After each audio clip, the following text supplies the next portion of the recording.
take conversation. Welcome, sir.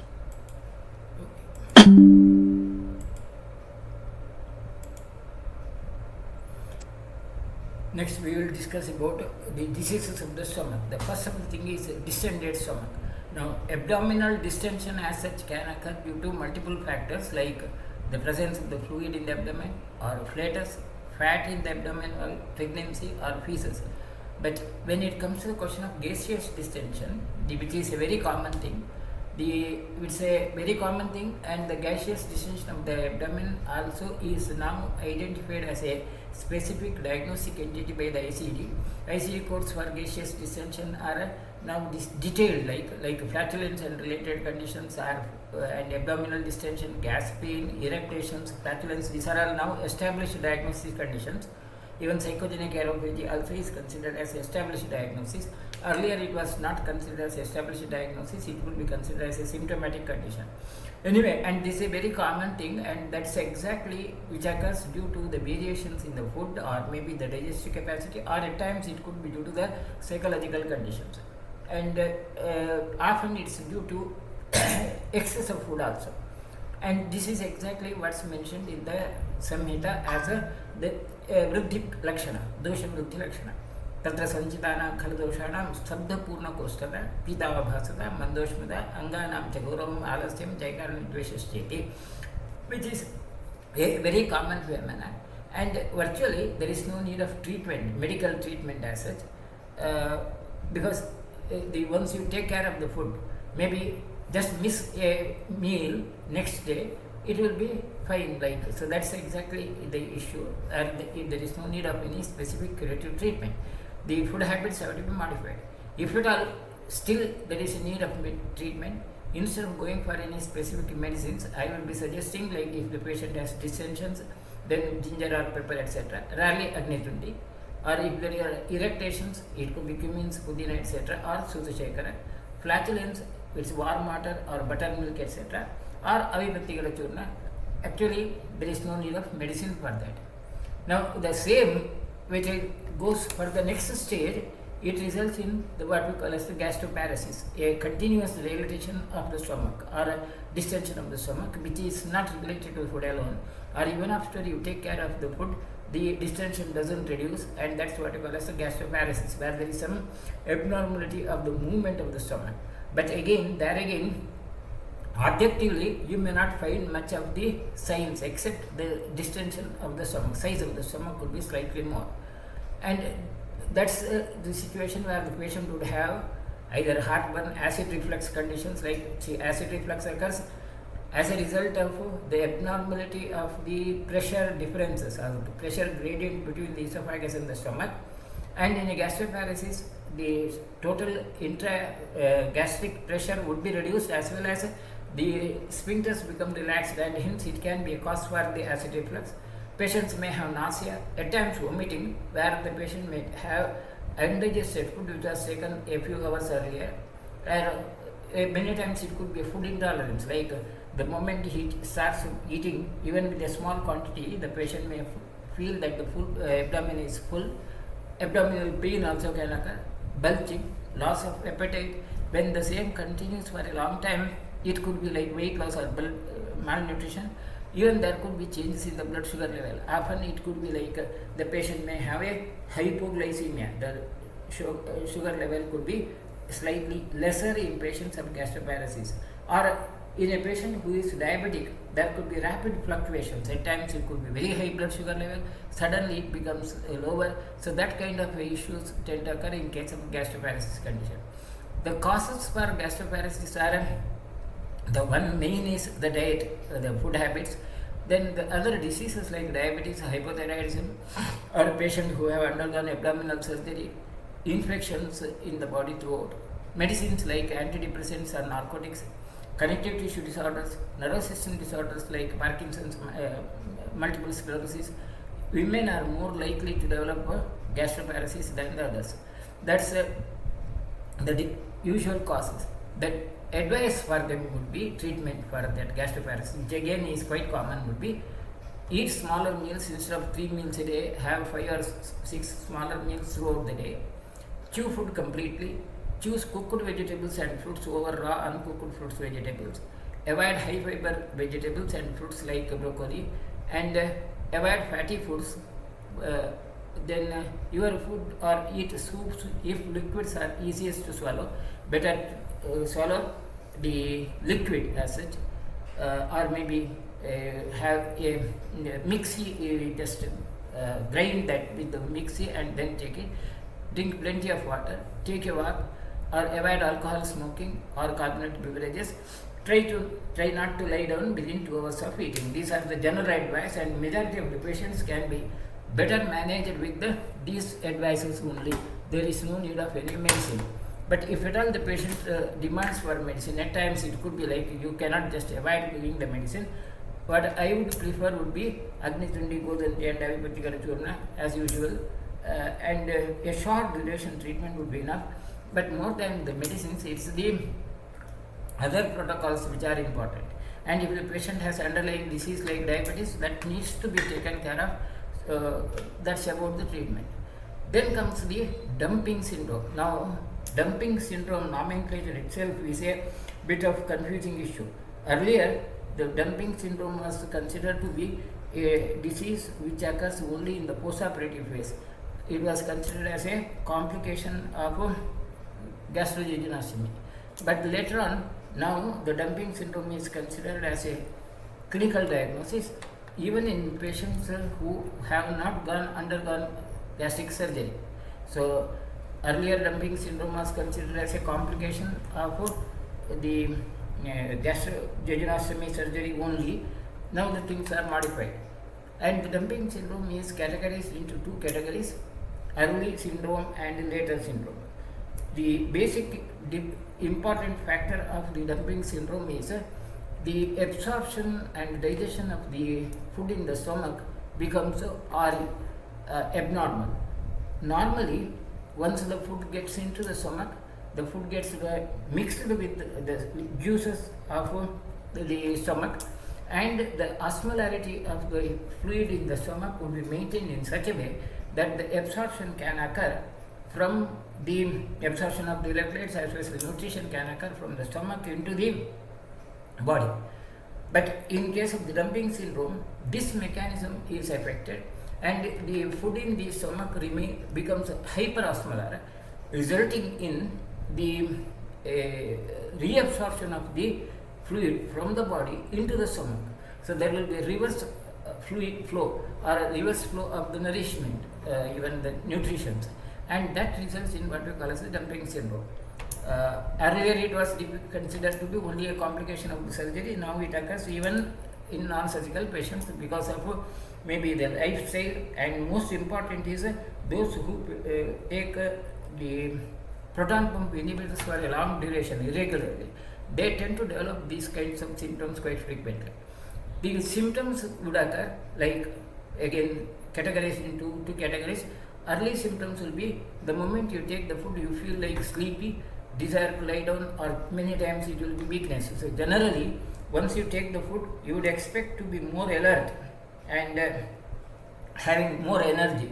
But in the persons who have a tendency for the dumping syndrome, food makes them more lethargic, and there could be palpitations, fatigue, or even at times it could be fainting after the food also in severe conditions, or a total syncope also can occur in patients after food. Excess of sweating, headache also can occur after the food. Patient may complain of epigastric fullness or many times diarrhea immediately after the food, loose stools after the food. Now, at times this is considered as irritable bowel conditions, and dumping syndrome also is one of the features of the irritable bowel syndrome conditions. There is a irritable bowel pathology also, and hence it's just overlapping that. And there could be nausea, cramps in the abdomen, loud sounds after the consumption of food. This is what we call as the early symptoms, like immediately after the food, these symptoms may occur. Late symptoms are patient may have sweating and concentration, loss of consciousness, or impaired consciousness, extreme hunger also could be the late symptoms of the dumping syndrome as such. And the pathophysiology of the dumping syndrome, as I said, is there is either hyperosmolar jejunal chyme, that secretion is hyperosmolar, or there could be improper secretions of the hormone from the gastric hormones, like gastrin hormone is not secreted properly, or the glucose is absorbed very rapidly. Any of these can result in the dumping syndrome, and that results in the sequestration of the fluid, and the symptoms would occur like there could be decreased blood volume, hypotension, tachycardia, diarrhea, abdominal pain, or even because of the inappropriate insulin secretion, there could be late hypoglycemia. This is also another of the feature. In a normal person, after consuming the food, the blood sugar level would rise, but in the patients who have a dumping syndrome, the blood sugar, instead of getting raised, it may get lower after consumption of the food. And the advice for these patients again would be, it's mainly the lifestyle modification. The food intake should be again divided into, instead of 3-6 meals, more frequent meals. Fluid intake during the meals is restricted, it should be reduced, and liquids for at least half an hour after the food is helpful. It is, and simple sugars are avoided. It's often considered as milk and sugar are the triggering factors for the dumping syndrome, and this is the usual advice given. But what I have observed is sugar, of course, is one of the triggering factor, but milk is not. And buttermilk definitely is much better than the any other advices. But in the general routine protocol, milk products as such are not advised.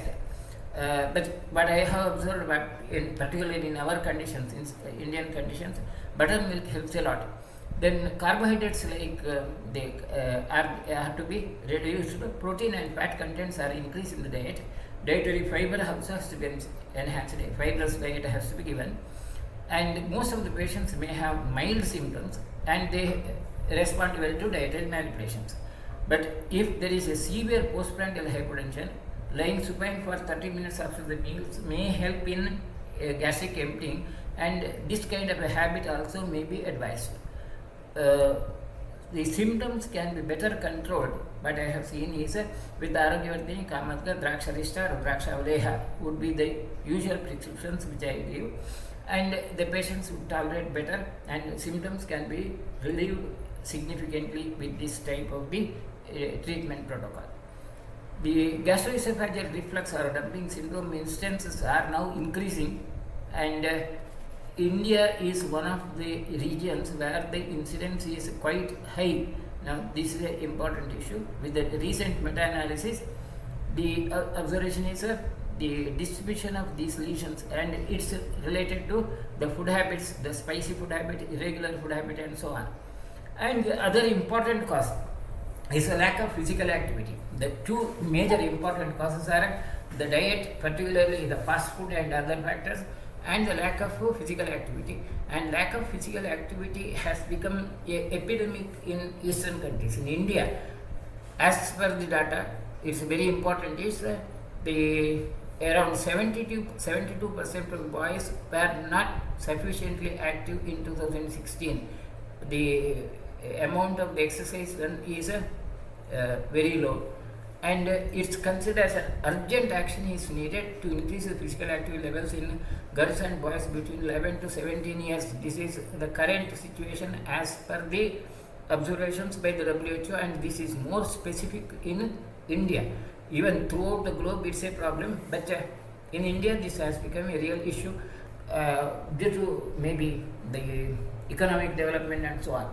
And our vehicles, that automobile development of the automobile field, even to come from the hostel room to the college, you use a bike, and that is one of the important causes for majority of the GIT problems. And the other is the fast food. The fast food, Indian fast food market is enhancing very rapidly, and one of the most fastest developing market is the fast food as such.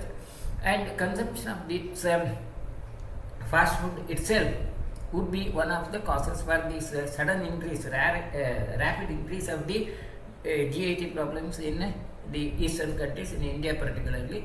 So, this education of this to the patients is absolutely necessary. Maybe more than the education to the patients, even for the self-medical practitioners, this education will be required. Anyway, that's one part. Now we will go into the next stage. The next stage is the Tritiya Kriya Kala, where there would be an established identifiable diagnosis. And those identifiable diagnoses in the stomach could be any of those conditions which we call as gastritis, gastric ulcers, and so on. All of them, I would be consider them in the context of Prasara and Sthana Samshaya. Prasara and Sthana Samshaya are the two stages where the identifiable diseases can occur, and the description, of course, is the same in the Tritiya Kriya Kala. Prasara प्रकृतानां प्रसक्तानां वायोः विमार्गगमन आटोपो घोषचोषपरिदाः धूमायनानि पित्तस्य अरोचक अविपाक अंगसादा छर्दिः.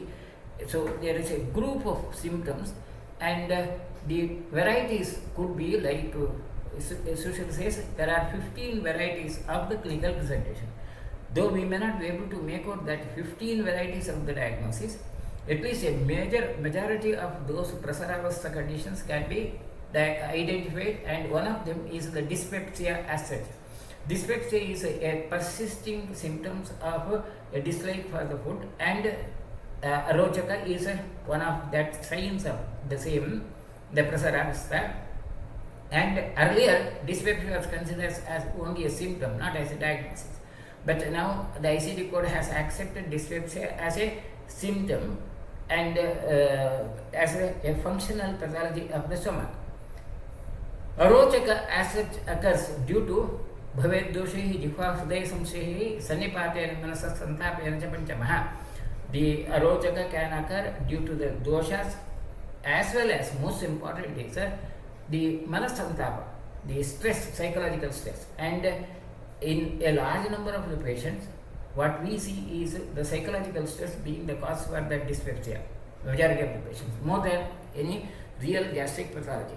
And the patient would have a feeling like the patient has some persisting taste appreciation in the mouth, like either bitter or maybe pungent or at times a sweetish taste in the mouth, and he will not be able to appreciate the taste of the food which is consumed. And in these conditions, most of the times the patient may not require any specific treatment. Maybe the stress relieving factors like advice, counseling for the stress relief, or overnight fasting will do, and very light food also will do if you make that, and then advise the patient to the exercise. And if the patient doesn't respond to these, the usual lifestyle modifications, what I would prescribe is avipattika churna or hingosya churna, pachana dravyas to be given. Now, the dyspepsia same, and the next step comes with the dyspepsia along with the improper digestion, which is arochaka with the avipaka or ajirna.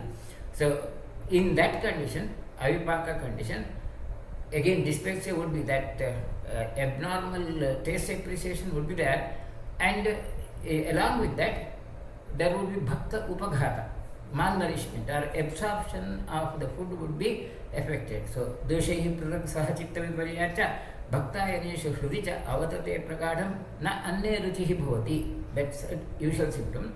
And along with that bhaktopagatam mihe panchavidam vadanti, that bhaktopagata where the digestion would be abnormal. And the clinical symptoms there would be, along with the dyspepsia, the patient would have either Hritchula Pidanitam Virsananatum Matatmake Lingam Marochiketu. Along with that dyspepsia, patient may have a pain in the chest, or it could be Hriddaha Choshubhudaha, where the patient may have burning sensation, sore irritations, and bitterness in the mouth. That's the Pitta Vyadhi. Whereas if the patient has a feeling of heaviness in their body and more of salivation, that's the Kapaja. Kandu Gurutva Kapha Samsrava Sada Sandraha Shleshmatake Madhuram Hasya Marochiketu, or Sarvatmake Pavanapitta Kava Buhuni Rupani Asase Hridaya Samudhirayanti. The patient may have all these symptoms together. Or in case of the Chintakrita or psychological stress, Sambraka Shoka Bhaya Vikruta Chesasu Chintakrita Bhavati So Ashuchi Darshanacha, where the symptoms could be triggered due to some psychological factors like stress or sorrow, or maybe at times vision of something abnormal. Now, for the treatment of dyspepsia, there are some specific guidelines, standard protocol of the treatment. I am just referring to the standard protocol of the treatment. The NICE guidelines says the ideal management would be in adult in a primary care, most patients with dyspepsia can be managed without investigation. Indication for referral is based on alarm symptoms, and the alarm symptoms, unless the patients of dyspepsia have or arochaka have the alarming symptoms like chronic gastrointestinal bleeding or progressive unintentional weight loss or progressive dysphagia, or the patient has a persisting vomiting, or patient has iron deficiency anemia, or there is a palpable epigastric mass, no specific investigation like a gastroscopy is required. Only when these are considered as the alarming signs. If the patient of dyspepsia has any of these symptoms like GH bleeding or weight loss or dysphagia or vomiting, persistent vomiting or anemia or epigastric mass, then the investigation would be required. Otherwise, the patient need not get investigated. The treatment protocol from the current point of view, the contemporary, would be dyspepsia without alarm symptoms, and there is no question of other specific diagnosis. Again, now this is an important thing, the standard guideline of treating these patients as per the current protocol is the category, they are categorized into the same categories of what Sushil has mentioned as a predominant heartburn, pictorial lakshanas, nausea and vomiting, again pictorial lakshana, postprandial distress syndrome where the patient may have that heaviness, the usual kapha lakshana, epigastric pain syndrome, the vata lakshanas, or it could be like the patient may have particular epigastric distress syndrome, the gastric emptying is delayed, and there the protocol would be different. That's exactly what we see, like in case of pitta jalakshana, the same predominant heartburn category. Now, what I have done is, I have just copied this guideline from the authentic source of this. You can see gastroenterology review article, and the only thing which I have added is these clinical symptoms of Sushruta exactly which same as such, and in that condition, what I would suggest is instead of what the other treatments suggest like proton pump inhibitors and antiemetic drugs which are prescribed, I would be prescribing Sudhashekara, Kamaduka, and particularly if the patient has these symptoms due to proton pump inhibitors. Very interestingly, patients who are on proton pump inhibitors for a long time and on irregular treatment, they tend to develop these symptoms quite frequently, and in that condition, Arogyavardhini is better than Kamaduka, and then Godanti and Avipratikara also is the usual prescription. And the patients who have the postprandial epigastric distress syndrome, Hritshulapedanism, that's exactly what we see in case of the Kaphaja Lakshana, Vataja Lakshana, and in that condition, my treatment would be Agnitundi, Sudhashekara, Godanti and Avipratikara. Now, if the patient has a delayed gastric emptying and postprandial distress syndromes, I would be considering this as Ajirna, and that Ajirna or post-delayed gastric symptom again are categorized in the contemporary situation as delayed gastric emptying, accelerated gastric emptying, and normal gastric emptying. And Ajirna, according to Charaka, is categorized into Amajirna, Vishabdhajirna, and Vidagdhajirna, and Vishuchika and Alasaka. Now, and Vilambika.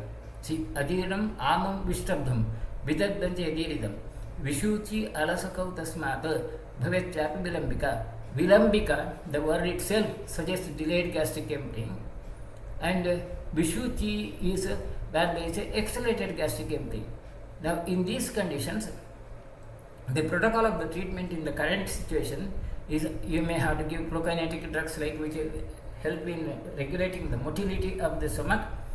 Accelerated conditions, tricyclic antidepressants are usually given, and in normal gastric emptying, proton pump inhibitors are the usual prescription. But I would be considering this from the Ayurvedic point of view. The delayed gastric emptying symptoms are exactly what you see in case of Vilambika. Kukshihe anahyate atyartham pratamyati vikujati niruddho martaschapi kuksho viparidhavati vatavartyo nirodhascha kuksho yasya brusam bhaveta tasya alasakam achaste. Alasaka or the Vilambika are the conditions. And the treatment I would prescribe would be Agnitundi, Arogyavardhini, Jirakadhyarishta or Kumaryasava. And if there is a patient with the accelerated gastric emptying, that's the typical signs of the Vishuchika. Murcha, Atisara, Vomatu, Pipasa, Shulam, Brahma, Dveshna, Jirmatava, Daha, वैवर्ण्यकम्पो हृदये रुजश्च भवन्ति तस्यां शिरसश्च भेदः. Patient would have more frequent stools, thirst, weakness, and maybe burning sensation throughout of the body. In that condition, my prescription would be Sudshekara Anandavahasrotas Bhunimbadi Kvata, or occasionally if the patient has a stress symptom, Smrisagarasa half BD is given in such patients. Now, patients with the normal gastric emptying conditions, that's exactly what we see in case of the Vilambika. And Dushtam Bhuktam Kafam Arthabhyam Pravartate Nardhum Udascha Adascha Esya Vilambikam Tam Brisha Dushtikitsidam. That's the exact feature, and in that condition, my prescription would be Agnitundi Aragyavardhini Chitrakadi and Kumaryasa. Smrisagarasa also is prescribed if necessary. These two are stress related conditions. Important point is the approach and that classification of the digestive dyspepsia symptoms is exactly what's mentioned in Ayurvedic text. The only thing is you have to just reorganize the issues, and then the same can be done, and the same can be used for the management. And the most important part of that message is Natam Parimitaharaha Labhante Viditagamaha Mudastam Ajitatmano Labhante Kalushashayaha. These dyspepsia and arotaka like diseases would not occur in any patient, any person who has a regulated food, parimita ahara, who consume moderate quantities of the food with the proper knowledge of what you are eating, vidita agamaha, who are aware of the quality of the food. But those mudha, those who do not have that kind of knowledge, and ajitatmanaha, who do not have that willpower to manage their food consumption, they develop these conditions. And the most important part of the management would be the same, to be parimitahara and viditagama. The next part, the other disease conditions, where you have established disease conditions where a gastroscopy would be required and to make the diagnosis. That's exactly the sthana samshaya, and there you will have the diseases which can be named as Vishuchika, Tisara, Prabhuti, etc. Now, the most identifiable condition is called as a gastritis. Now, gastritis is a very common word used, and the patient would have an inflammatory change in the stomach. Clinical symptoms of gastritis are the same, like a patient may have a pain in the abdomen, or maybe the same set of symptoms which would occur in case of the dyspepsia, but may be more prominent as well as persisting for a longer duration. And along with that, the patient may have the alarming symptoms like either a bleeding or maybe even weight loss or diarrhea like symptoms could occur, and condition may persist for a long time. Usually that gastritis is categorized based upon the endoscopic findings into many categories, and there are a lot of variations, but I will be limiting only to a few which we see quite frequently. The majority of the patients of gastritis, what we see is a non-erosive, non-hemorrhagic gastritis. And non-erosive, non-hemorrhagic gastritis would be having only a very chronic long-term presentation of flatulence, impaired appetite, irregular appetite would be the major clinical symptoms, and most of these patients may have even bowel abnormality like constipation. And the usual my prescription in that condition would be Agnitundi Jerakadesha. At times, our clinical assessment, when it is not possible to make out, endoscopy, gastroscopy would be helpful to make the diagnosis. The next variety of the gastritis which we see quite frequently, erosive gastritis. Erosive gastritis often presents with the burning sensation like conditions, nausea, vomiting, or even hemorrhages, maybe blood stained these vomiters, or maybe occult blood in the stools or anemia due to the blood loss. And the endoscopic findings are very classical, where you can see the erosions over the area, and the treatment will be Sudshekara, Kamadga, and Bhunimbadi Kvata. Eosinophilic gastritis is the next condition, which is often occurring as episodes of the burning sensation in the stomach, or even the nausea, impaired appetite. Endoscopic findings are classical, where there will be hyperemic changes, and the mucosa will not be just hypertrophied. See, in the initial usual simple gastritis, there will be an increased number of folds of the gastric mucosa, whereas in the eosinophilic gastritis, the mucosal folds would be inflamed but not prominent, and there would be some areas where it could be like lesser, and at times at areas there would be more of this, and that's the typical feature. And the patients of eosinophilic gastritis usually develop the symptoms like more of flatulence, heaviness in the abdomen, reduced appetite, etc. And the usual my prescription will be citracartivity, hingostracurna, or kumariasa, or musagarista. Incidence wise, eosinophilic gastritis are less common in our countries. Then there comes the acute gastritis. Now these are the chronic. Acute gastritis is one of the most troublesome symptoms, which often occurs due to some specific triggering factors like drugs like anti-inflammatory drugs, NSAIDs, or some other drugs like even platelet aggregation inhibitors like ecosprin often produces this, or it could also be produced due to the food type of the food, like very spicy food. The classical clinical symptom will be acute pain, vomiting, absolute food intolerance. Endoscopic findings are very classical. Endoscopic findings will show hemorrhagic spots over the area, and there will be hyperperistalsis. There could be either localized spots of these hemorrhages or complete erosion and erythema. Mucosa will become bright reddish color, which is seen under the endoscopy. The common causes for these acute gastritis are mainly the drugs. The most important are the drugs. Lots of drugs can produce this, or alcoholic beverages, whiskey, coke, soda, etc. And bacterial infections like H. pylori. Now, H. pylori is now considered as the most important cause for that. I will come to that part also. Viral infections like cytomegalovirus, fungal infections like candidiasis, parasitic infections, acute stress like shock, radiation, allergy and food poisoning, bile where the patient may have a biliary reflex due to either a previous surgery or a biliary abnormality. Ischemia also can be caused, and direct trauma, injury to the stomach also could be a cause for the acute gastritis. But as far as these different causes are concerned, what we see more frequently will be either due to the drugs or due to H. pylori as such. And I would consider this acute gastric ulcer, acute gastritis as again the agirna, and the treatment would be on the same protocol that of the agirna. I would not go for anything beyond that. Only thing is the duration of the treatment has to be prolonged. Now the next part is about the acute gastric ulcer with erosion, where there could be a acute gastric ulcer. The difference between acute gastritis and ulcer is ulcer, there would be localized ulcer lesions over the area, not only the erosion, or there could be scars over the area. And this presents with the more frequent vomiting, more severe pain, and the relationship with the food will be quite characteristic. And acute gastric ulcer, usually patient will feel better when the patient takes some salty food or spicy food. Spicy food will make the patient feel better, which is very classical in case of the acute gastric ulcer. And patient symptoms will be more severe, pain as such.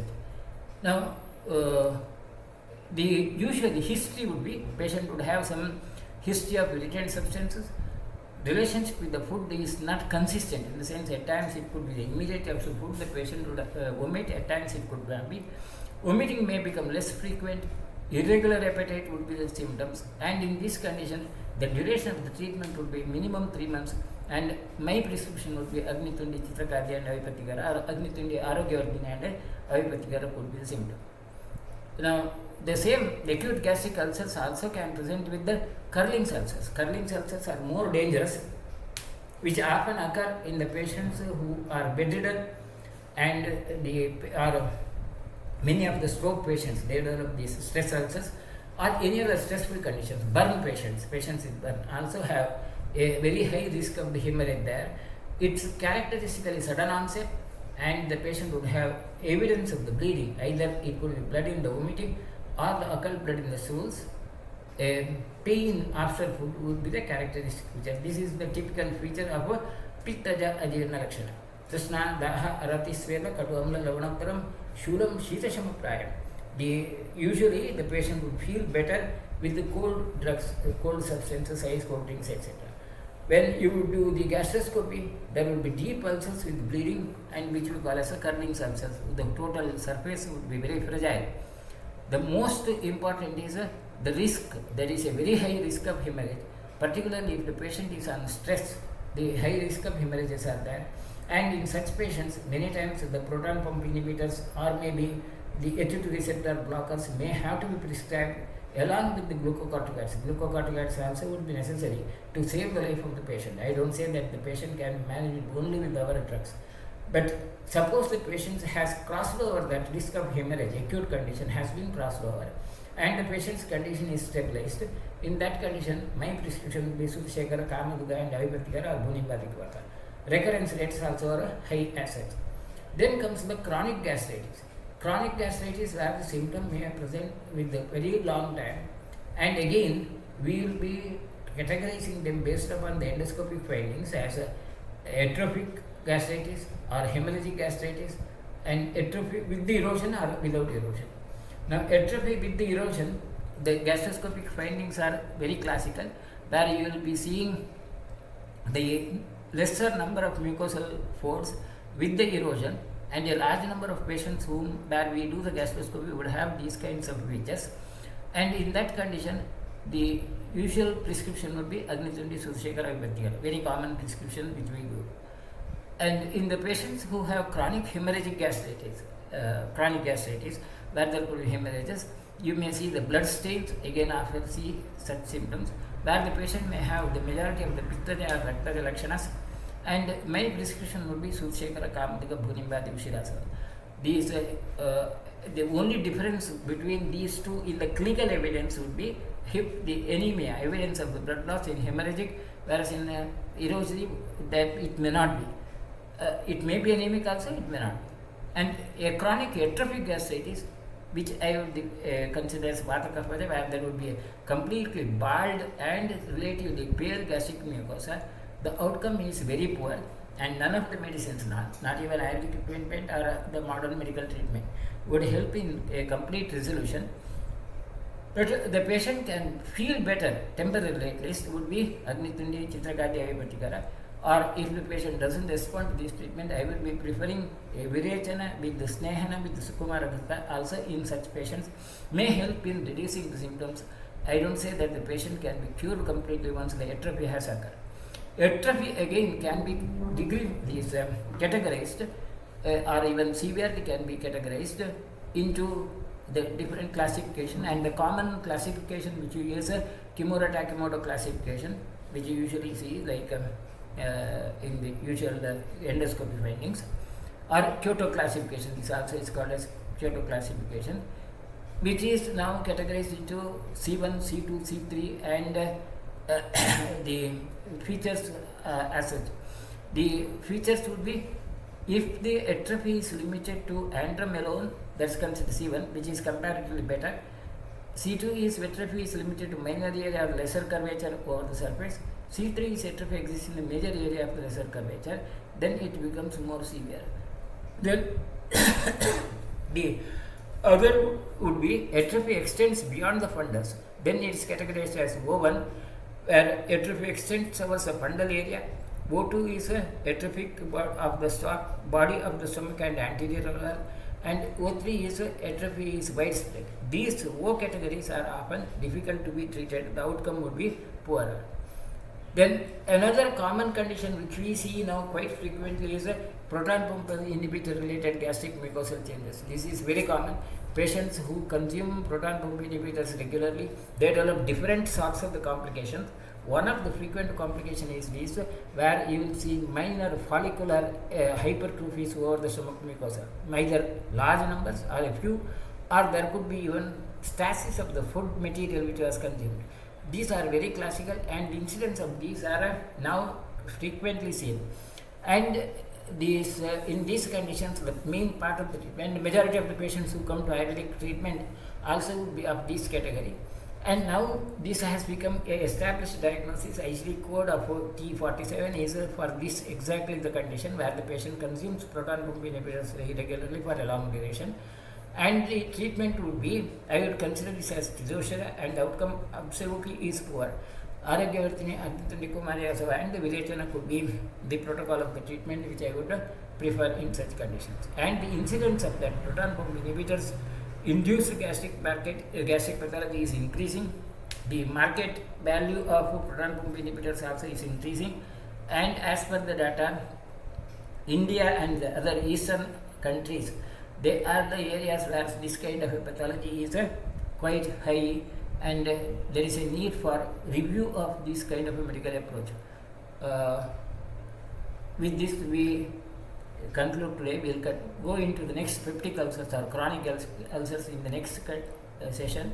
So we will conclude today. If there are any questions, we will try to answer, and then okay, we will continue in the next set.